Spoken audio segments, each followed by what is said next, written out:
Randy Heine, 7451 Park Boulevard, C2.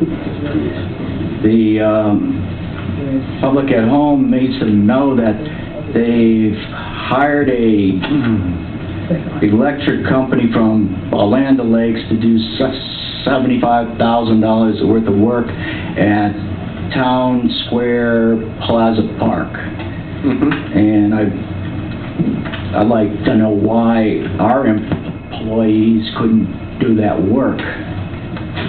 Is there some constraint or licensing that they can't do that work?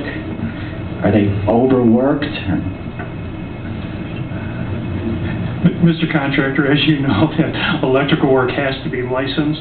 We have one licensed electrician working for the city. We economize. So they do an unlicensed one that they can pull permits. But aren't governments exempt from pulling permits on their own work? Say that again? Aren't governments exempt from pulling permits on their own work they do? Yes, and I didn't mention permits. I was talking about license. We got one to supervise. I'm sure you can do it for less, and then you can have more money in the bank, you know, and you can pay people. And we don't have that one sitting around here doing nothing every day. I mean, we're 16 square miles, so we have a lot of facilities in here, a lot of city buildings, a lot of things to do. And, you know, you're asking for this project. If that was the case, we'd have this guy sitting around. We don't have the manpower to do that. It's that simple. Would you like us to go hire a couple more electricians and spend $130,000 between benefits and everything every year?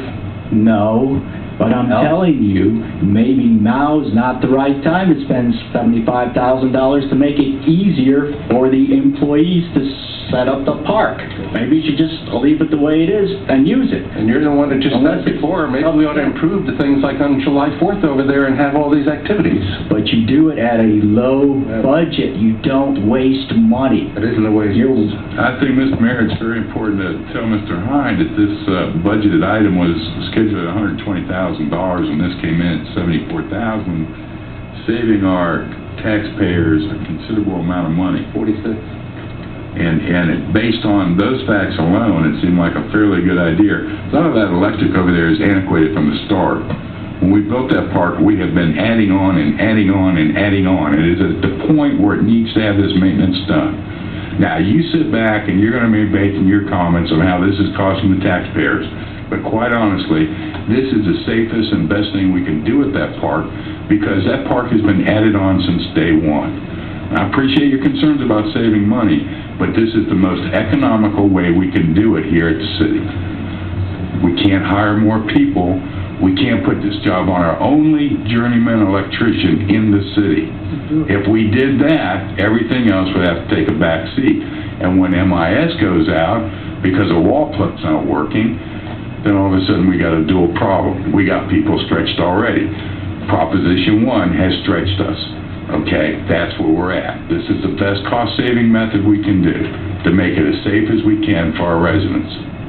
Well, I appreciate your governmental rhetoric, Mr. Butler. Mr. Heine, you can call it rhetoric, you can call it common sense, or you can call it just a damn right truth.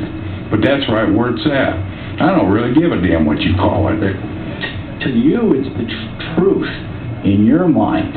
But there are other opinions. We're trying to express them. And you really get so hot and bothered, maybe you should go back to anger management. I don't think they did a good job on you. Why don't you stick to the issue, Mr. Heine? And you should clean up your business before you talk about other people. Mr. Heine, supposed to be addressing the issue by council people. He's the one who went off on it.